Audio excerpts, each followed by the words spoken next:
Good evening, parents, and welcome to Back to School Night 2020 Virtual Edition. My name is Cheryl Bott, and I am your child's digital applications teacher. So, before I get into what the class is all about, I just wanted to give you a little bit of background on myself. So, again, my name is Cheryl Bott. I'm a lifelong resident of Rutherford. I was born and raised here, and I decided to move here as well and raise my two children here. So my son Anthony is a 2017 graduate of Rutherford High School, and my son Jack is a 2019 graduate of Rutherford High School. As far as my education experience, I have over 20 years teaching experience. I started my career in Secaucus High School teaching business and technology, and then I moved over to Rutherford 5 years ago and joined the business and technology department here. My undergraduate schooling was done at Iona College. I majored in business and earned a bachelor's degree in business administration. I also played basketball for Iona on a full basketball scholarship. So after being out in the workforce for a few years, I decided that teaching was definitely the better career path for me. So I went to Montclair and earned my master's degree in teaching and my teaching certificate as well.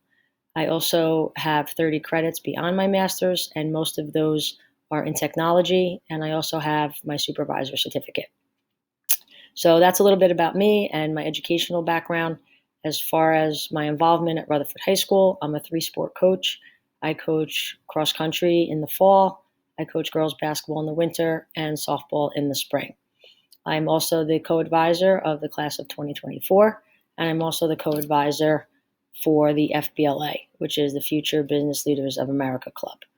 So I do a little bit here at Rutherford High School. I love to be involved. I love to spend time with the kids outside of the classroom as well as in the classroom. My email address is at the bottom of the slide. So if you ever need to reach out, comments, questions, or concerns, I can be reached at cbot@rutherfordschools.org. Okay, enough about me. Let's get into the digital applications course. So I'm just going to do the grading policy real quick just because it's simple and it's a little bit different than probably what you're used to in some of the other courses. So digital apps is a half-year course. So the students are with me from now until about the end of January, quarter one and quarter two. So if you look, quarter one grading policy is a little bit different than quarter two, just because of the time writings. So we are now in the first part of digital apps, which is keyboarding, and that's going to take us probably through the beginning of October. And within the digital apps part, the keyboarding part of digital apps, we are going to be doing some timed writings. So we're testing them on their speed and their accuracy when they type using proper keyboarding technique. So classwork, 40%, projects, 50%, and timed writings are going to be 10% of their grade in quarter one. So as far as the classwork, that's anything that we're doing together as a class. When I'm doing a dictation in the keyboarding, when I'm doing problems in Excel, they are required to follow along, and that will be considered a classwork grade.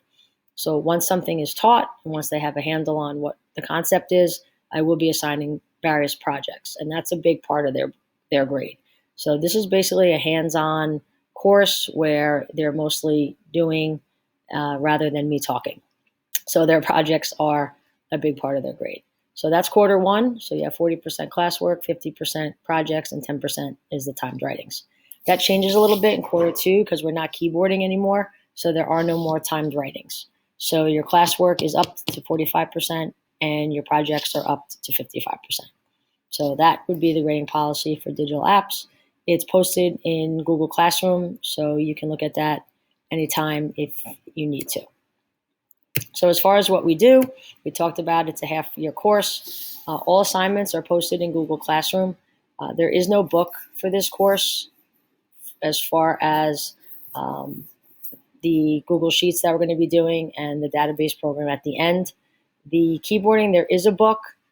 but we don't have enough to go around, and we're trying to stay away from sharing and things of that nature. So the all remote students do have books at home, and the students that are come to school, basically what I'm doing is I'm scanning what they have to type from the textbook, and I'm posting it in Google Classroom. So anything that needs to be typed is posted, so they don't have to worry about the book. So what do we cover in class? So keyboarding, that's basically the first part of quarter one, proper keyboarding technique, and we're working to increase their speed and their accuracy. And we talked a little bit about timed writings. We're probably going to have between 8 and 10 timed writings throughout the course of quarter one. Then we move into Google Sheets. So in the past, I used to teach Excel. And since Google Sheets is more compatible with the Chromebooks, we decided to go with Google Sheets this year. Very, very similar to Excel, but more compatible with the Chromebook. So we're going to be doing Excel, and that'll probably take us from mid-October until about mid-December. And then we follow up finally with FileMaker, which is database management program. So these are the topics that are covered in digital apps. If you have any questions or comments or concerns about anything, you can always reach out.